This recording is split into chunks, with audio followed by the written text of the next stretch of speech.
लड़का बनी बहू। पूरे 28 साल का हो चुका था ऋषभ, लेकिन शादी करने को तैयार ही नहीं था। माँ बाप पूरी तरह से परेशान हो चुके थे। जब भी किसी लड़की का रिश्ता ऋषभ के लिए लेकर आते, तो वो शादी करने से साफ मना कर देता, चाहे लड़की कितनी भी सुंदर, कितनी भी अच्छी क्यों ना हो।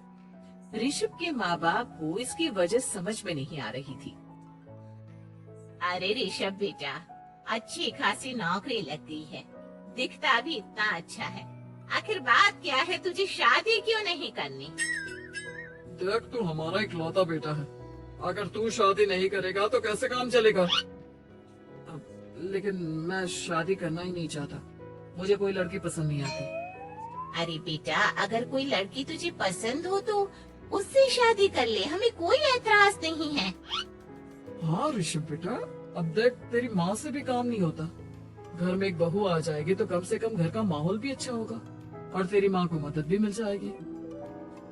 लेकिन मम्मी पापा कहा ना, मुझे लड़कियां पसंद ही नहीं आती। अरे लड़कियां पसंद नहीं आती तो क्या लड़का पसंद आता है?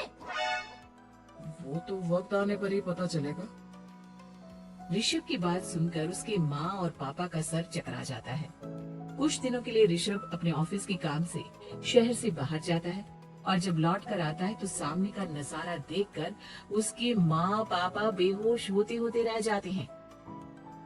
अरे ये क्या, ये तुम्हारे साथ कौन है? माँ, ये दीपक है, मेरी पत्नी। हम दोनों ने शादी कर ली है। दीपक तुम्हारी पत्नी कैसे हो सकता है? अरे दीपिका होती तो बात समझ में भी आती। ये तो लड़का है। तो क्या हुआ पापा, आजकल तो ये सब फैशन में है और मैंने आपको बताया था कि मुझे लड़कियां पसंद नहीं आती।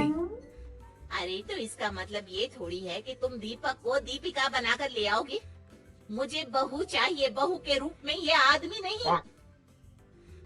लेकिन मम्मी जी, मैं आपके बेटे से बहुत प्यार करती हूँ। मेरा मतलब करता हूँ। अरे इसको तो करता हूँ करती हूँ का अंतर भी नहीं पता। लेकर जाए इसे वापस। अगर आपने इसे घर से बाहर निकाला पापा, तो मैं भी इसे के साथ चला जाऊंगा। मैं ऋषभ के बिना जी नहीं सकती।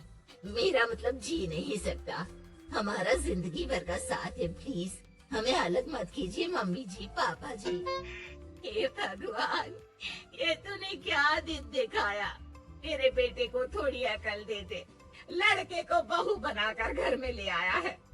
अब क्या होगा, हम दुनिया को क्या मुंह दिखाएंगे?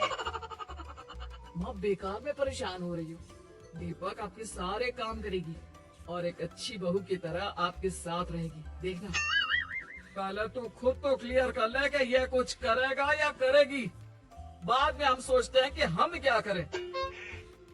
बहू के आने के बाद क्या करते हैं, मुंह दिखाई की रस्म, तो आप भी वही कर लीजिए।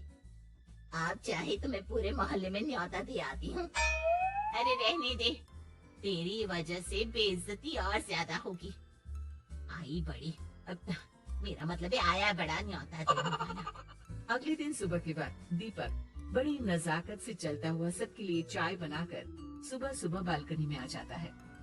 प्रणाम मम्मी जी, प्रणाम पापा जी। ये देखिए, चाय बिल्कुल आपकी पसंद की है। मुझे ऋषभ ने सब कुछ बता दिया था कि आपको क्या क्या पसंद है। हे भगवान, ये सब क्या हो रहा है? ये क्या नौटंकी है? नौटंकी कहाँ है? माँ देखिए तो, मेरा दीपक आपका कितना ख्याल रख रहा है। लाओ, अब जो भी है, जैसी भी है, चाय पियेंगे ही सही। थोड़ी देर के बाद, वैसे दीपक, चाय तो तुमने बहुत अच्छी बनाई है। चलो, कुछ तो अच्छा हुआ। अगले दिन, आज सुनते हैं, आज पैरों में बड़ा दर्द हो रहा है। लग रहा है घुटनों में फिर से कुछ न कुछ प्रॉब्लम हो रही है। डॉक्टर ने वो दवाई दी थी, उसकी मालिश करो ना अपने घुटनों पर, आराम मिल जाएगा। वो क्या है ना, खुद के हाथों से ठीक से मालिश नहीं हो पाती। अरे मम्मी जी, आपको परेशान होने की क्या जरूरत है, मैं हूँ ना।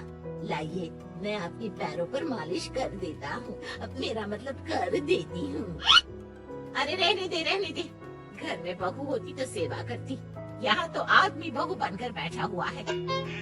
मम्मी जी नाराज मत होइए, एक बार मुझे मौका तो दीजिए आपकी सेवा करने का। अच्छा ठीक है, ये ले दवाई लगा दे। दीपक बहुत अच्छे तरीके से घुटनों की मालिश करता है। थोड़ी देर के बाद इतना आराम मिल रहा है क्या बताऊं, ऐसा लग रहा है मेरे घुटनों में कभी तकलीफ थी ही नहीं। लगता है तुम्हारी लड़का बनी हुई बहू तुम्हें पसंद आने लगी है।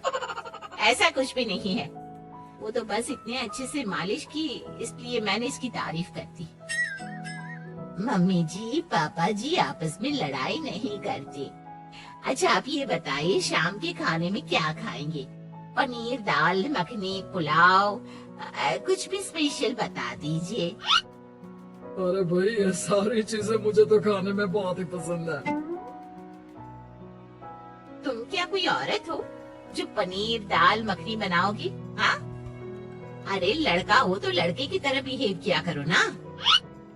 भले ही मैं लड़का हूँ तो क्या हुआ, अब तो मैं ऋषभ की पत्नी और आपके घर की बहू हूँ, तो मुझे उसी तरह से रहना पड़ेगा ना। अच्छा ठीक है, जो तुम्हें पसंद है बना लो। आदमी रसोई में खाना बनाते हुए कैसे लगते हैं, जरा मैं भी तो देखूं। शाम को दीपक सबके लिए अच्छा सा खाना बनाकर डाइनिंग टेबल पर लगा देता है।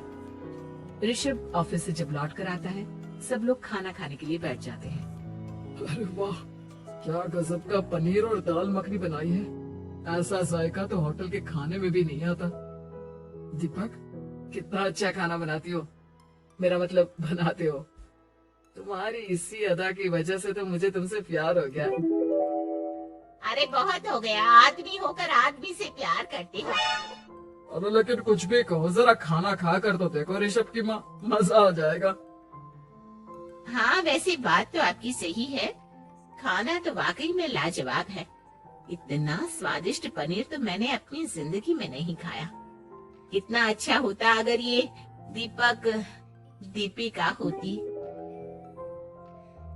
और फिर अगली सुबह कुछ ऐसा होता है जिसे देखकर ऋषभ की माँ और पापा ना केवल खुश होते हैं, बल्कि हैरानी से उनकी आंखें फटी की फटी रह जाती हैं।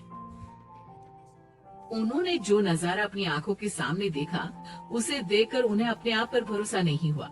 सुबह का वक्त था, सब लोग बालकनी में बैठकर सुबह की चाय का इंतजार कर रहे थे। तभी रसोई में से एक बहुत ही खूबसूरत लड़की, जिसके लंबे लंबे बाल थे और जिसने साड़ी पहनी हुई थी, हाथ में चाय की ट्रे लेकर वहाँ आती है। अरे ये कौन है?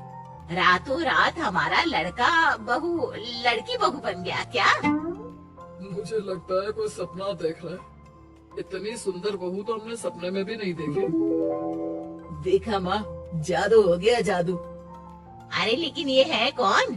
तुम्हारा वो आदमी वाला पत्नी कहाँ चला गया? आपने मुझे पहचाना नहीं? मैं दीपक नहीं दीपिका हूँ। इतने दिन से लड़की के कपड़े पहनकर आपके घर में आपकी बहू बनी हुई थी। माँ ये दीपक नहीं, दरअसल ये दीपिका थी, लेकिन इसे लड़कों की तरह रहने का शौक था और इसे लड़की की तरह रहना मंजूर नहीं था, इसलिए मैं इसे लड़के के रूप में आपकी बहू बनाकर यहाँ ले आया। तो फिर अचानक ये उसका हृदय परिवर्तन और रूप परिवर्तन कैसे हो गया? वो क्या है ना, मुझे बाद में एहसास हुआ कि आप लोग इस बात को लेकर बहुत दुखी हैं कि आपकी बेटी ने एक लड़की के साथ शादी की है, इसलिए मैं अपने असली रूप में वापस आ गई। हमने कोई पुण्य कर्म किए होंगे जो तुम्हारे जैसा, मेरा मतलब तुम्हारे जैसी बहू मिली, इतनी खूबसूरत और इतना ख्याल रखने वाली। भला हो भगवान का कि हमें लड़की बहू मिली है, लड़का बहू नहीं।